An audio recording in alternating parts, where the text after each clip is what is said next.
Hello, and welcome to Pay Entry's webinar today on Performance Matters.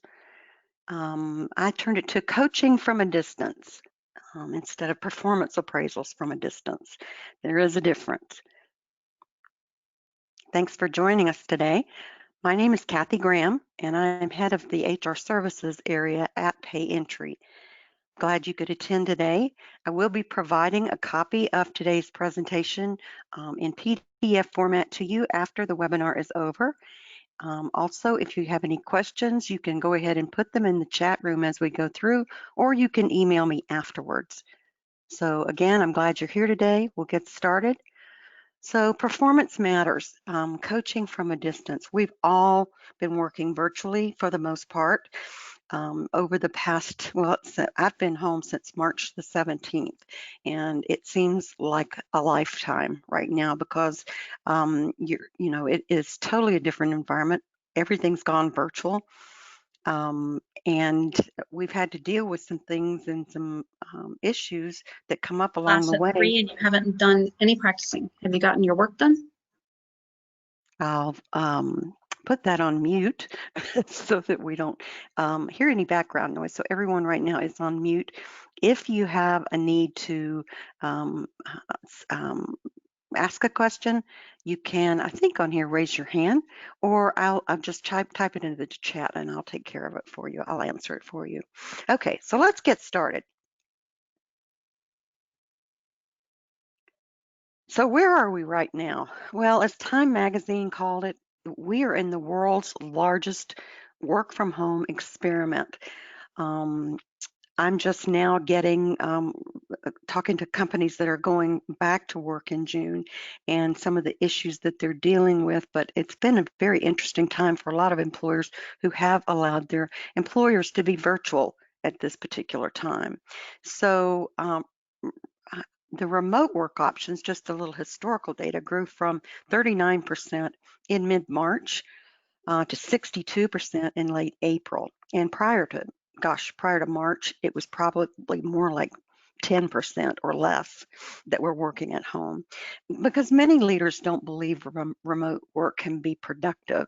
And these statistics are from the Gallup organization, but it depends on who you're talking to as to whether or not it can be effective and people will do their job. And bottom line, it depends on the person as to whether or not remote work is successful. It also depends on how you manage them from a distance. So right now, we are moving from a management culture where leaders were steps away to where leadership is not physically present. So, there are a number of companies out there that are debating whether they're ever going back to the office because it is less expensive, obviously, to allow the person to work from home and not have to rent office space.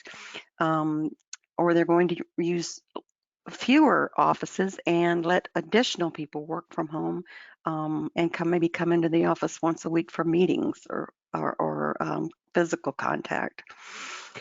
So when all this started too, we had very little time to prepare for this remote environment. I know I went in on I think it was March the 17th, and within an hour, we were called all into the same room and told to go home. And it was startling and not like being fired, but not too much different from that from an emotion standpoint. So we packed up our stuff and we went home and we started doing things differently. Right now we have managers or have had managers who don't know how to communicate effectively about performance. That's not anything new. That's where we are now. That's where we've been. We'll be there in the future, unless something changes. But managers don't like to communicate about performance unless it's positive. They don't like to give constructive or just basically criticism to an employee, and they don't know how to do it. They don't like to do it, and they don't know how to do it. And I know that you can think of the managers in your organization right now. Some of them are probably very good with their employees, and others are not. So the ones who are not will be worse when the environment is virtual. Those that are good at communicating will probably be okay. The common challenges of remote work are obviously that lack of face-to-face supervision. Um, People are accustomed to their supervisor walking by their desk or having an office to go into to ask them a question and to talk to other people about a question or an issue that they have. Now they have that, but it's virtual. It's through email or it's through a some sort of a video conference. If they have a lack of access to technology, that will give them a lack of access to information. But also, we were very prepared. We have a virtual private network as an organization. We all are working remotely as though we were in our offices. So it's really not any different, except that you don't go out in the hall and talk to your office mates. But that lack of access to really good technology, really good internet. If you have a problem with your internet all the time, it's much more difficult. And then a lack of access to information. If you don't have your information about your company and your um, accounts receivable, your payables, your payroll, all of that online somewhere, then getting access to it might have been a paper and pencil kind of activity. The other thing is the social isolation. I think that's been the worst for me. I have everything that I need from a technology and an information standpoint, but social isolation is difficult. I like interacting with people face to face, so the web chats that we do, I like to do them with face to face, which just means you need to take a shower that day and brush your hair, right? But that isolation is the toughest piece for me. And that's something that's tough for a lot of employees, I think, especially if they live alone. They will need some kind of contact. And normally, webcams really help in that situation when a manager is communicating with an employee. And then there are those distractions at home. Right now, none of my dogs are barking and my parrot's not screaming at me. Um, so I'm fine, but sometimes there are distractions. Children, um, turning on television, the music in the background, a lot of things to distract us from what we're supposed to be accomplishing. One of the things that we've learned over the years, and I got a lot of this from Gallup this time when I put this together, is that communication yields engagement. The more you communicate, the more engaged your employees will be. Frequent communication is critical, especially in this environment. So using a webcam to interact face to face is highly recommended. Having team meetings where everyone can pull up their webcam and like on Zoom, which actually is free at to a certain level. So using that kind of a tool to create conversation among the team members is really important. We have a tool called Teams. It's a Microsoft um, product that we use to communicate internally. And I tell you, I think we communicate better now than we did when we were all in the office because we have a community chat in addition to individual chats. So the service team can ask other service members in 3 different offices if they've ever run across something and how did they handle it. And that's constantly going on. So it's very, very healthy. Research indicates that frequent conversations yield the biggest improvements in engagement. So, there probably, when you go virtual, there is a drop in engagement. People are disconnected. So in order to get back to where you were and improve, you're going to have to over communicate. We actually have a daily chat. Jeffrey Duke, our CEO, has a daily chat at 11 o'clock. All of us tune in to see what's going on, and we talk about different parts of the business, how things are going. We sometimes have special interviews with people on staff so that other team members can get to know them. And it's worked out really, really well. In fact, that I enjoy that, and it keeps me connected to what's going on and the people.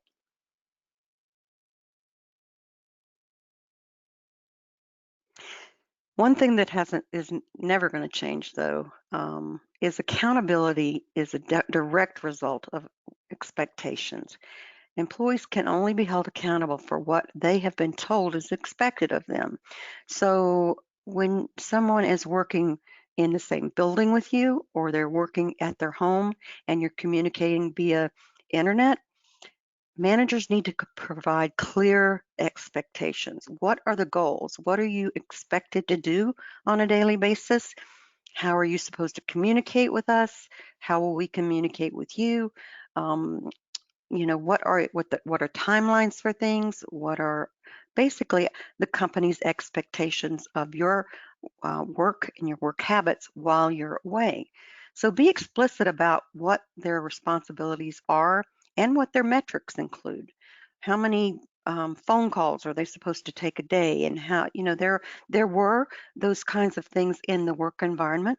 They may not have been as tangible as they need to be now, but setting goals and making sure that you touch base on a very frequent basis to find out how things are going is important.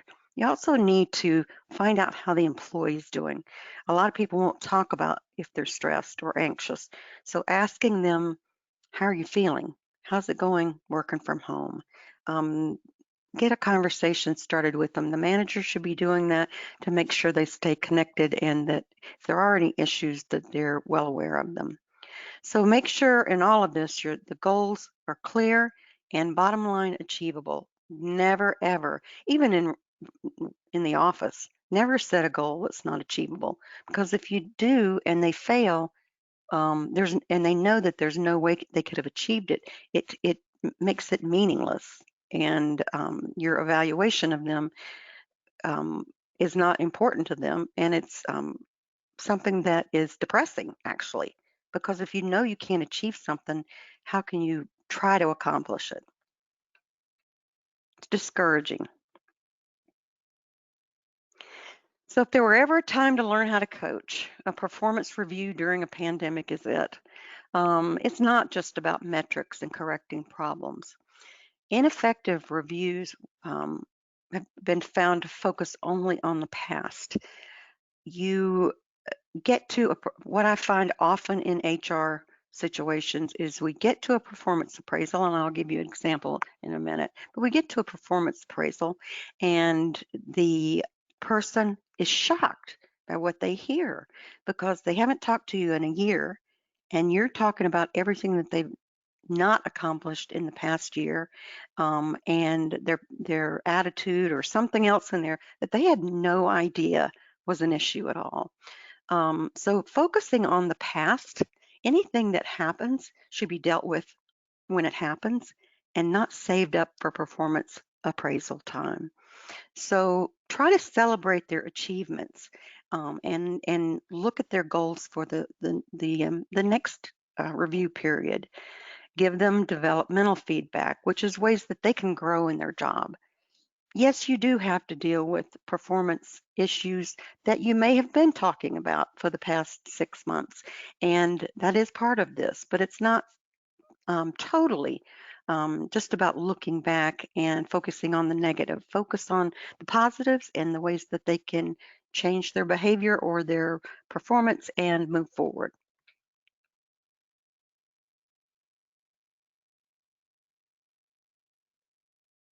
There are three elements of a successful review. First of all, make it achievement oriented. Then ensure it's fair and accurate and include developmental goals. So celebrate their successes and how they achieved them over the past year. Um, and this one I wanted to go into a little bit more because we'd already talked about the celebrating their achievements. But make sure that the evaluation that you're doing is fair and accurate. Use data that's available or information that's relevant to their job. If you have three people, performing in a department and one of them is slow and does a third of the work that everyone else does. You need to get down to the bottom of that, use that data when you're talking to the individual, find out why they believe that is. Maybe it's a training issue, but make sure you're using facts that are important to their job. One thing we always have to do to remind ourselves to avoid our own biases. You may have a favorite in the department and compare everyone to them, but you can't do that when you're doing a performance appraisal. You need to look at what the person was told to accomplish and how they did. Um, Deal with the current and the future, not the past, more than you do with the past, because I'm not saying the past can't be dealt with at all, but if they've been having problems, you should have already documented that. Please don't ever let them be surprised when you sit down to do a performance appraisal. That's the worst thing that could ever happen to a person. Um, Maybe you were having a bad day when you wrote their performance appraisal, and you need to look at it again before you talk to them because that happens. Our own personal views of the person at a particular time can cause us to slant a review in one way or the other. But make sure that whatever is done is factual, um, it's accurate, and there are no surprises.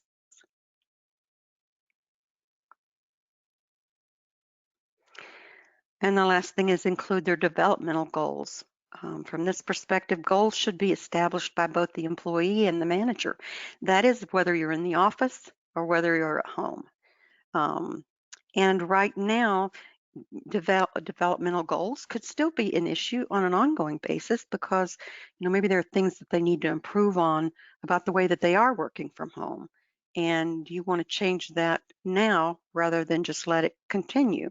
So while they're out, and if even if this is not a performance appraisal, make sure, and it's a weekly chat, make sure that you establish goals for them and that they agree with those goals.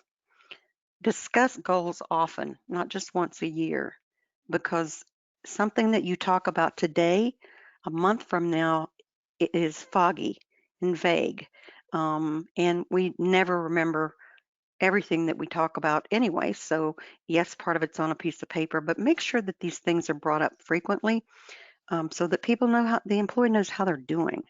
If you wait till the end of the year, they're not going to know and they're going to be surprised. But development focused reviews make employees better in their role, and it actually makes better managers too, because your managers have been trained to do reviews or overviews of individuals and their performance in the right way.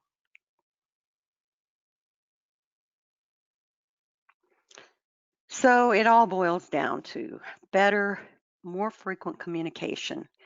And it's something that we have to do on an ongoing basis is improve our communication skills. Some people are better at it than others, and some people will never change. And you and I know who those people are in our organizations, and you know that you have to work with and around that sometimes. But good training for your managers in order to teach them how to communicate on a basic level, on a supervisory level, and then being someone that sets goals, that can never be a bad thing for your company. So um, if you're interested in some materials on that, I'll be happy to forward a link to a training company that we have used, Truliant, in the past for supervisor training. There are lots of them out there. I'd love to help you if you have any particular concerns that you have about it, but or training issues that you need. But are there any questions today about this? This is not like talking about COVID-19. This is not like talking about how to bring your employees back to work. This is something that occurs on a regular basis, even outside of the virus. But there's more focus on making sure we communicate right now with people who are working from home. I talked to someone this morning who they're bringing people back to work, and there's a person who's been out that doesn't want to come back. And we talked about how to handle that. But now she says that her performance while she's been out has not been stellar. It's been less than when it was in the office.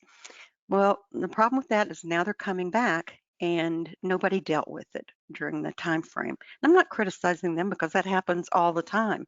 But if you have someone that's working at home and it's not working out, you need to be on the phone, you need to be on the webcam talking to them about the goals and how they didn't meet them. I have a question here. Do you have suggestions for managing a person who has autism during the pandemic or resources I can look at? I find they're very hard to connect with, especially during this time. Let me get you some. In fact, we have someone on our staff that we are dealing with that is autistic. Let me get you some reference, Katie, and I'll send that to you later. I'll get you some information on that. And you're right, there are people that you can't communicate with, or that they'll just, even if they're not autistic, it's very hard to get the person on the other end of the line to talk to you. So, asking open ended questions um, may help in some cases, but with an autistic individual, it may not. You may have to find another way to communicate. So I will send that to you later on. But just as a reminder, I'm Kathy Graham, and if you have any questions after this session is over, go ahead and email me. You could also give me a call. Email's better because I can call you right back. I have to run and find my speaker, I'm sorry, not my speaker, my headset every time the phone rings, and it's never where it's supposed to be. So just shoot me an email. Here's another question. How to address an employee that has much background noise, male voice seeming to be asking questions to employee during the meeting, a child asking for help. Um, that happens. What you can do is if it is a one-on-one meeting with the employee, ask them to go to a quieter place because you are having trouble hearing them. If it is someone that's doing it during a meeting, you can, depending on your software, mute that person and then talk to them after the meeting, asking them to make sure going forward that they are in a quiet place when you're having your meetings. Um, that is one of those big distractions, and it is very inconsiderate for another adult to interrupt someone who is in a meeting or is trying to work. But a child asking for help is just when you're at home, you have to make yourself a quiet place to work, your own little office, so that when the door is shut, um, everyone leaves you alone. But talk to the person after the call. You can mute them during the call because it's one of my big pet peeves. You can mute everybody, but that has a tendency to keep down the conversation. Background noise is very irritating, and I think I have spoken up in meetings before and asked people to please mute their phones and they've been ignored. But just I would say talk to them afterwards. First of all, make an announcement on the call that everyone should mute their phones unless they have something to say, so that you don't end up having to mute everyone in the process. Or talk to them afterwards. It's a very good question. Any other questions? Okay, well, thank you for being here today. And I'm glad you were interested in the topic because it is one that we should be more interested in, I think, than we really are. Sometimes we get so busy doing, we can't look at other ways of doing things. So appreciate your attendance today, and I hope the rest of your day is great, and hope to see you next week on our weekly webinar. Thanks.